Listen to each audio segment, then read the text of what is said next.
আসসালামু আলাইকুম। আমন্ত্রণ জানাচ্ছি জাগো ফুটবলে। আপনাদের সাথে আছি মমতাজ শাহিন রুম্পা। শুরুতেই জানাবো আপডেট। 72 বছর বয়সে না ফেরার দেশে ফুটবলের পিকাসো। সালার গোলে সবার আগে নক আউটের মিশর। তুরস্ক ফুটবলে বাজে কাণ্ড, আরও 29 জনকে আটকের নির্দেশ। বড়দিনের ছুটি কাটাতে গিয়ে প্রাণ হারালেন জার্মান ফুটবলার।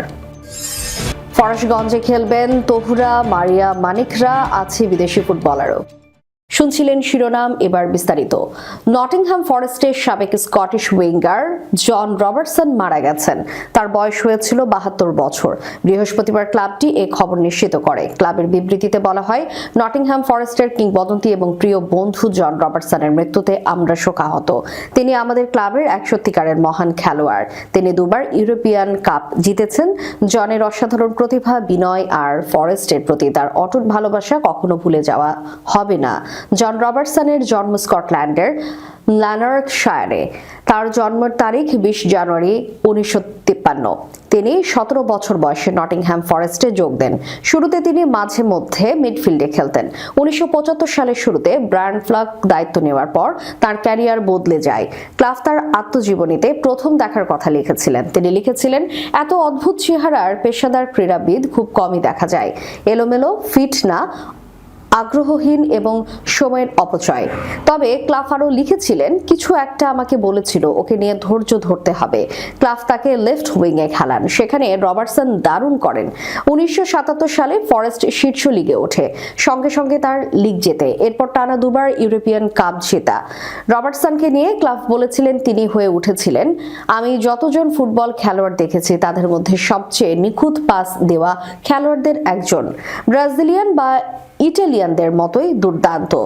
ওকে বল আর এক গজ জায়গা দিলেই হতো। ও ছিল একজন শিল্পী, আমাদের খেলার পিকাসো। 1979 সালে মিউনিখে ইউরোপিয়ান কাপ ফাইনালিস্টে ফরেস্ট 1-0 গোলে জেতে। সেই ম্যাচে ট্রেভার ফ্রান্সিসের জয়সূচক হেডের সুযোগ তৈরি করে দেন রবার্টসন। পরের বছর মাদ্রিদের ফাইনালে তার প্রতিপক্ষ ছিলেন হামবুর্গের ম্যানি কার্টাজ। ম্যাচের আগে ক্লাফ বলেছিলেন, আমাদের কাছে এক ছোটখাটো মোটা ছেলে আছে, সে ওকে ঘুরিয়ে দেবে। সেই ম্যাচে একমাত্র গোলটি করেন রবার্টসন নিজে। স্কটল্যান্ডের হয়ে তিনি 28টি ম্যাচ খেলেছেন। তার আন্তর্জাতিক ক্যারিয়ার ছিল 5 বছরের। তিনি 1978 এবং বিদেশি বিশ্বকাপে খেলেন। 1983 সালে তিনি ডার্বিতে যোগ দেন। পরে আবার নটিংহ্যাম ফরেস্টে ফেরেন। খেলোয়াড়ি জীবন শেষে তিনি কোচ হন। সাবেক সতীর্থ মার্টিন ও'নিলের সঙ্গে তিনি উইটকাফ, নরউইচ, লেস্টার, সেল্টিক এবং অ্যাস্টন ভিলায় কাজ করেন। আফ্রিকা কাপ অফ নেশনে মোহাম্মদ সালাহর একমাত্র গোলে দক্ষিণ আফ্রিকাকে 1-0 ব্যবধানে হারিয়ে নকআউট পর্ব নিশ্চিত করেছে মিশর। ম্যাচের দিকে ভিএআর সিদ্ধান্তে পেনাল্টি না পাওয়ায় হতাশায় ডুবে যায় দক্ষিণ আফ্রিকা। শুক্রবার মরক্কোর আগাদিরে অনুষ্ঠিত ম্যাচে প্রথমার্ধের ব্যবধান গড়ে নেয় মিশর। বিরতির আগে পাওয়া পেনাল্টি থেকে নিশ্চিত ভঙ্গিতে গোল করেন সালাহ। দক্ষিণ আফ্রিকার ফরওয়ার্ড লাইনে ফস্টারের হাতে মুখে লাগার পরও দমে যায়নি মিশরের অধিনায়ক। গোলকিপার জন ওয়েন উইলিয়ামস ডান দিকে ঝাঁপালেও সালাহ বল পাঠান গোলের মাঝখান দিয়ে। এর আগে জিম্বাবুয়ের বিপক্ষে স্টপেজ টাইমে জয়সূচক গোল করা সালাহ টানা দ্বিতীয় ম্যাচে দলকে জয়ের পথে রাখলেন। তবে ম্যাচের নাটকীয়তা তৈরি হয় শেষ মুহূর্তে। অতিরিক্ত সময়ে দক্ষিণ আফ্রিকার একটি শট মিশরের ডিফেন্ডার ইয়াসের ইব্রাহিম হাতে লাগলে পেনাল্টির আবেদন জানায় তারা। দীর্ঘ সময় ভিএআর পর্যালোচনা শেষে রেফারি স্পট কিক না দেওয়ার সিদ্ধান্ত নেন। এতে হতাশায় ভেঙে পড়েন দক্ষিণ আফ্রিকার খেলোয়াড়রা, আর স্বস্তিতে মাঠে লুটিয়ে পড়েন ইব্রাহিম। ম্যাচ শেষে দক্ষিণ আফ্রিকার কোচ হুগো বুস বলেছেন, আমাদের ভাগ্য সহায় হয়নি, বেশ কয়েকটি রেফারিং সিদ্ধান্ত আমাদের বিপক্ষে গেছে। এরই মধ্যে মিশরের বিপদ বাড়ান ডিফেন্ডার মোহাম্মদ হানি। বিরতির ঠিক আগে টেবোহো মাকোয়ানুর সঙ্গে ফাউলের ঘটনায় দ্বিতীয় হলুদ কার্ড দেখে মাঠ ছাড়েন তিনি। 10 জনের দল নিয়েও দ্বিতীয়ার্ধে দৃঢ় প্রতিরোধ গড়ে তোলে মিশর। এই অর্ধে মিশরের গোলরক্ষক মোহাম্মদ এল সেওয়ানি ছিলেন বড় ভরসা। একের পর এক গুরুতর সেভে দক্ষিণ আফ্রিকাকে গোলের দেখা পেতে দেননি তিনি। ম্যাচ শেষে 37 বছর বয়সী গোলকিপার বলেন, শেষ পর্যন্ত আমরা সর্বোচ্চ চেষ্টা করেছি, সামনে কি আসে সেই জন্য আশাবাদী। গ্রুপের অন্য ম্যাচে অ্যাঙ্গোলা ও জিম্বাবুয়ে এক গোলে ড্র করে। ফলে 2 ম্যাচে পূর্ণ 6 পয়েন্ট নিয়ে গ্রুপ বির শীর্ষে মিশর।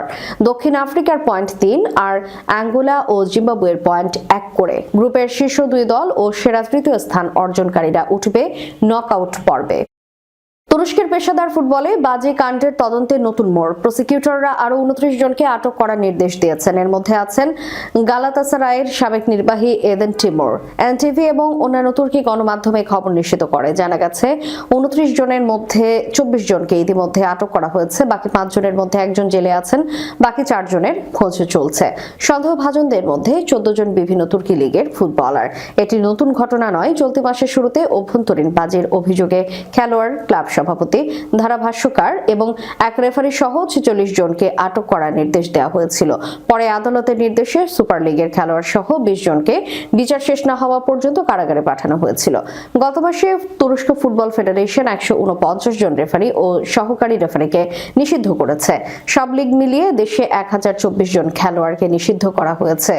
ঘটনার তদন্ত এখনো চলমান। এটিকে প্রফেশনাল ফুটবলের স্বচ্ছতা ও সততার জন্য এটি গুরুত্বপূর্ণ পদক্ষেপ হিসেবে দেখা হচ্ছে। কে জানতো বড়দিনের ছুটির উৎসব এভাবে মৃত্যুর হিম শীতল স্পর্শে শোকাতুর করে তুলবে। কোনো ম্যাচ না থাকায় ছুটি কাটাতে গিয়েছিলেন জার্মান ফুটবলার, কিন্তু উৎসবের আনন্দ বদলে গেল বিষাদে। 34 বছর বয়সে না ফেরার দেশে পাড়ি দিলেন জার্মান ফুটবলার সেবাস্তিয়ান হার্টনার। প্যাশনি তার প্রাণ কেড়ে নিল। স্কি করতে গিয়ে প্রাণ হারাচ্ছেন ডিফেন্ডারের সেবাস্তিয়ান। ছুটি কাটাতে নর্দার্ন মন্তেনেগ্রোতে গিয়েছিলেন তিনি। সানকুক রিসর্টে স্কিং এর সময় একটি চেয়ার লিফট থেকে প্রায় 70 মিটার নিচে পড়ে মারা যান তিনি।